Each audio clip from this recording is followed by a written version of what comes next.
Bonjour tout le monde, je suis ravie de faire cette vidéo aujourd'hui avec Anne-Cécile Graber. Nous participons au salon franco-allemand du recrutement en partenariat avec Connexio Carrière.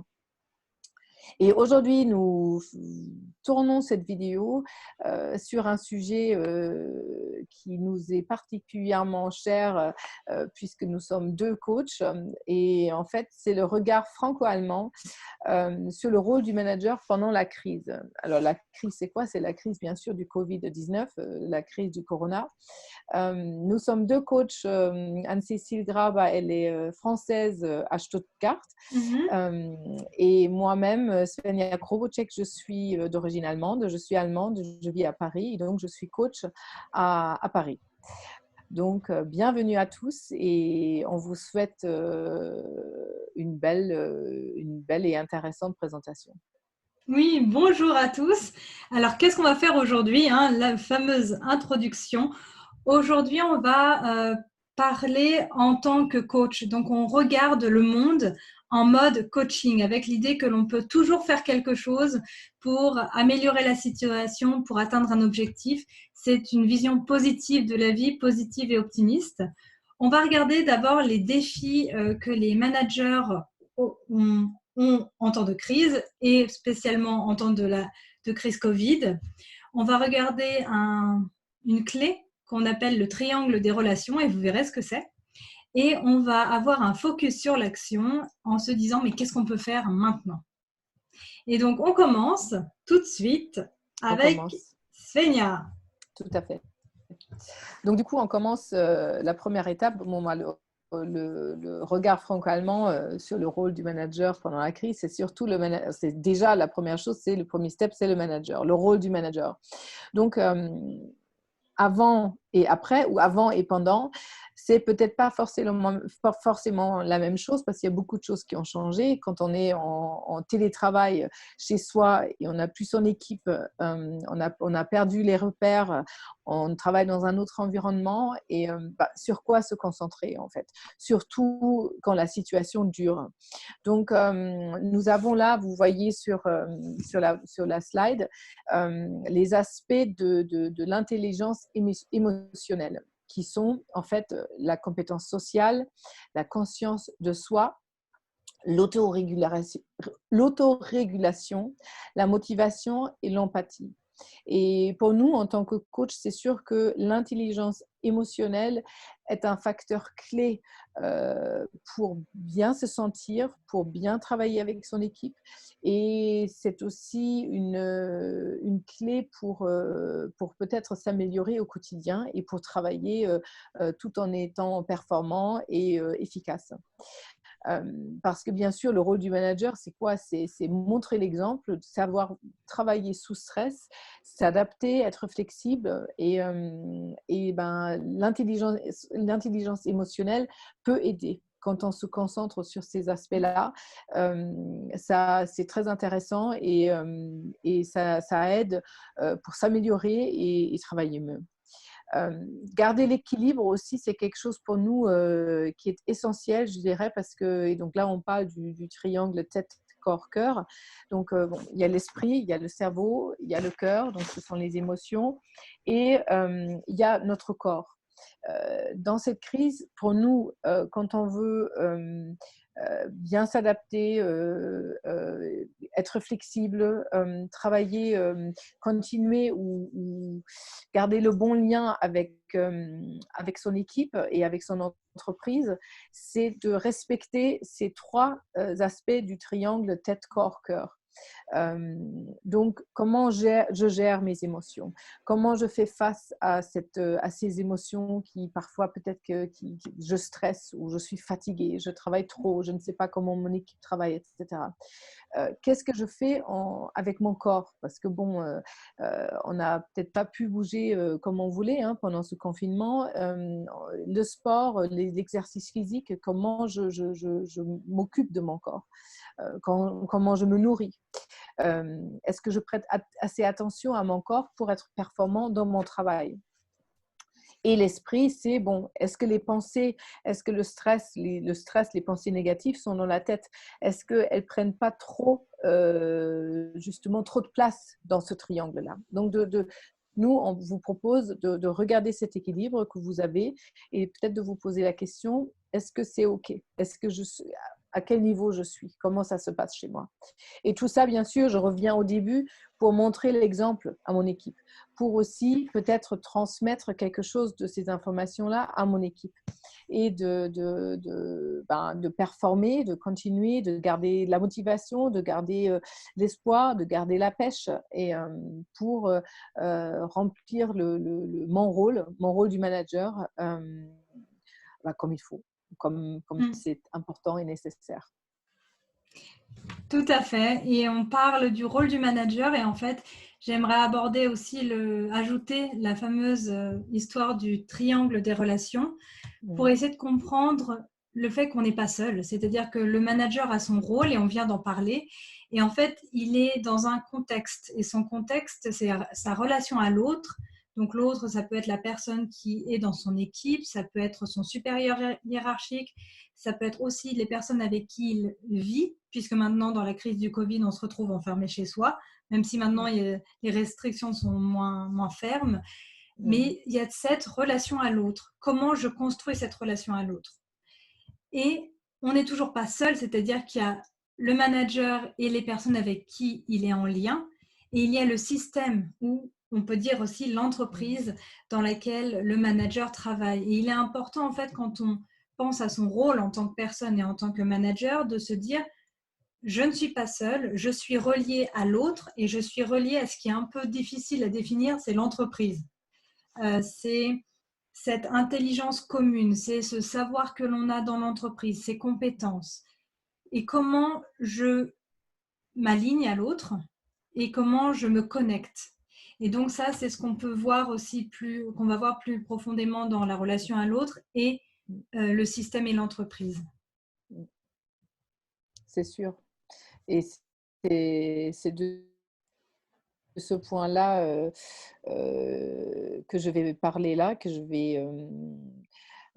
émettre nos idées, les points que nous avons échangés avec Anne-Cécile. Donc, la relation à l'autre, elle était là avant, elle existait. La relation à l'autre, aux autres collègues, à l'équipe, au système, elle existait, il y avait quelque chose. Et bon, ça n'a pas été brisé, mais ça a été complètement changé quand même avec cette crise du Covid. Et pour nous, ce qui est essentiel dans la relation à l'autre, c'est bien sûr c'est donner du sens, c'est faire confiance, c'est garder le lien. Et donc, comment on garde le lien, comment on garde cette communication, c'est informer, expliquer, communiquer, être là, en fait, en tant que manager. Garder la relation, même si les moyens ne sont plus les mêmes. On ne se voit pas forcément, on se voit pas physiquement. C'est-à-dire que le contact humain n'est plus là, mais on peut se faire des choses par Zoom, par les technologies. Donc du coup, on peut réussir à donner du sens et à communiquer en se servant de ces technologies. Et comment on s'adapte aux nouvelles attentes des salariés. Qu'est-ce que l'autre attend de moi, en fait? Comment je change cette relation? Comment je crée cette nouvelle relation en one-to-one ou dans le groupe avec l'équipe? Et donc là, pour nous, c'est essentiel aussi de communiquer, d'organiser des réunions, d'être là et d'informer de ce qui est essentiel pour continuer à bien travailler. Recentrer finalement, oui, l'approche sur l'humain. Donc, parce que quand on est seul, quand on travaille dans la solitude, quand on est en télétravail, peut-être que les bases, c'est-à-dire le bonjour, c'est comment ça va, appeler quelqu'un régulièrement. Au début, je pense que ça s'est fait tout ça. Mais je crains ou je pense que nous, on se dit aussi que quand il y a des habitudes qui s'installent, peut-être qu'on laisse les gens finalement travailler Et est-ce qu'on appelle encore les autres? Est-ce qu'on est encore présent pour dire comment ça avance, comment tu te sens, qu'est-ce que tu penses de ce projet, où est-ce que tu en es, pour vraiment garder le lien humain et, oui, et pour que ça se passe au mieux, autant pour le manager qui ne stresse pas pour des projets peut-être qui n'avancent pas comme il souhaite ou comme ça devrait, et pour aussi protéger les salariés ou pour travailler au mieux ensemble finalement. Mm. Ce qui est important, c'est voilà, c'est en fait finalement, on vient au servant leader, c'est-à-dire que c'est le leader, c'est le manager qui sert, qui est là pour servir l'équipe, pour servir l'entreprise, pas dans le sens servir serviteur, mais il a un rôle clé dans Mm. ce système, dans cette entreprise, pour amener les projets, les objectifs à leur fin, enfin à leur finalité. Oui. Et donc ça, c'est l'importance de la relation à l'autre. Et quand on va en fait un peu plus, quand on remonte un peu plus haut et qu'on essaie de voir la situation de manière comme l'aigle qui survole la plaine. Donc la vision du manager, c'est au sol, la vision de l'équipe ou la relation à l'autre, c'est le lien qu'on peut voir, et la vision de l'aigle, c'est en fait la vision du système, de l'entreprise, c'est de prendre de la hauteur et de se dire mais où est-ce qu'on en est maintenant? Qu'est-ce qui fonctionne? Qu'est-ce qui ne fonctionne pas? Qu'est-ce qui fait que nous, en tant qu'entreprise, en tant que système, on arrive à surmonter cette crise et à s'en servir pour grandir? Est-ce que on a beaucoup parlé du droit à l'erreur avec Svenja quand on a préparé la présentation, et on s'est dit mais est-ce qu'on a besoin de développer le droit à l'erreur et comment le faire? Et en fait, ce qui est logique, c'est que chaque entreprise étant différente, il n'y a pas une recette qu'on peut vous donner là tout de suite, ça va dépendre. Et on s'est dit que la chose la plus importante, c'était de se poser la question, est-ce qu'on a le droit à l'erreur dans notre entreprise? Et quand on a le droit à l'erreur, on a le droit à l'apprentissage. Parce que faire une erreur et se dire, ah tiens, en fait, je la referai plus parce que j'ai appris quelque chose, c'est différent que de se dire, je viens de faire une erreur, il faut absolument que je la cache. Oui. Parce que si je me fais attraper, je ne sais pas ce qui va m'arriver, temps de crise, je peux me faire virer. Donc ça peut être l'idée qui existe sans jamais qu'on la nomme vraiment. Et donc, comment faire en sorte que ce moment qui est en fait un moment de surprise, que ça devienne un moment de pause pour se dire qu'est-ce qu'on fait? Qu'est-ce qu'on veut vraiment faire? Comment on fait pour utiliser cette situation comme un moment de réflexion?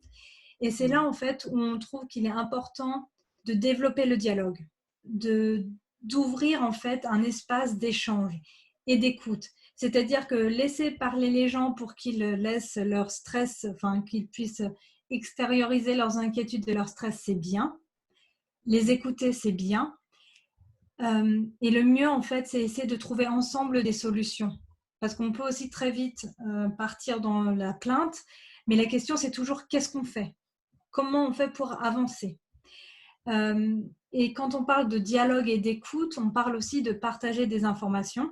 Et comment on fait pour que tout le monde soit informé en temps et en heure, qu'il n'y ait pas de doute, que ce soit clair. Et en fait, l'importance de la transparence est vraiment encore plus importante en temps de crise, parce que si on ne sait pas où on va, si on ne sait pas ce qui se passe, on panique. Alors que si on commence à avoir de la clarté au travers du dialogue, au travers de l'échange, au travers d'un partage d'informations où ça permet à tout le monde de prendre cette position de l'aigle et de voir ce qui se passe, voilà, d'avoir le même niveau d'information et que ce soit aussi compréhensible. Ça rassure. Et c'est rassurant.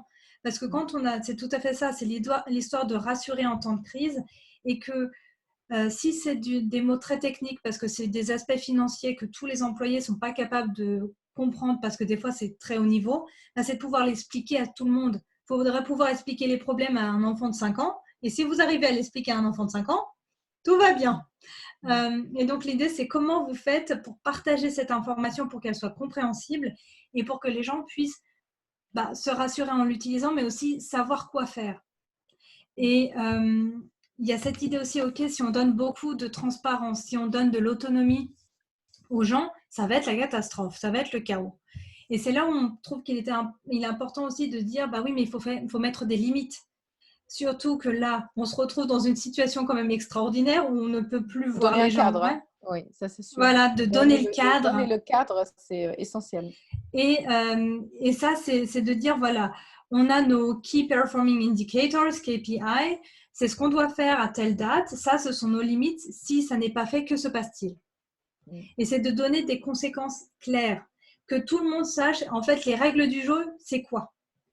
À quoi je dois m'attendre quand je fais ça? À quoi je dois m'attendre quand je fais ça? Et en fait, cette histoire de transparence, de clarté est vraiment vitale pour l'entreprise parce que ça permet de savoir dans quelle direction on doit aller déjà et comment on va faire pour y arriver. Et donc ça, c'est les 3 aspects. Donc ce fameux triangle que vous avez vu un peu plus tôt, c'est de voir le rôle du manager, qu'est-ce qu'il doit faire, le rôle de la relation du manager à l'autre, et ensuite cette histoire de système, la Dans le vision de système. l'aigle. Oui. Comment on fait pour créer de la transparence, de l'écoute et mettre des limites pour qu'on sache quoi faire et comment se comporter. Donc ça, Et c'était les comment, choses je importantes. dirais, oui, oui. Et comment, oui, c'est ce qu'on disait, hein, comment réagit le système finalement? Oui, Qu'est-ce que voilà. notre entreprise fait?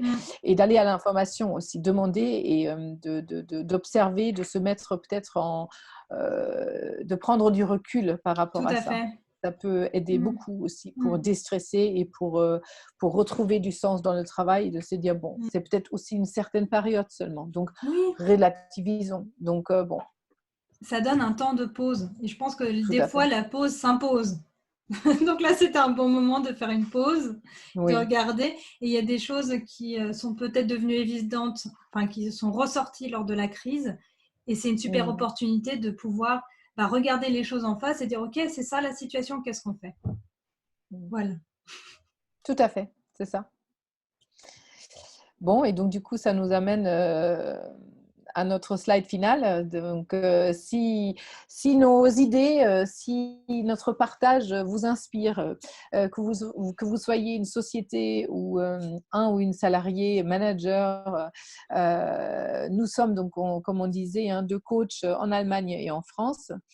Nous parlons français, allemand, anglais. Donc, moi, je suis basée à Paris, Anne-Cécile à Stuttgart. Bon, après, aujourd'hui, hein, on coach par Skype, par Zoom, Voilà. par FaceTime, par Par WhatsApp, on fait téléphone. tout. Et donc, vous avez nous par WhatsApp, voilà. En tout cas, on serait ravis de vous accompagner, de vous aider. Vous avez nos sites web, vous avez nos adresses email et bien sûr, on est aussi présent sur le salon. Donc, n'hésitez pas de nous contacter. On sera ravis d'avoir des nouvelles de vous. Oui, tout à fait. Eh bien, une bonne journée à vous et à très bientôt. Au À très bientôt. revoir. Au revoir.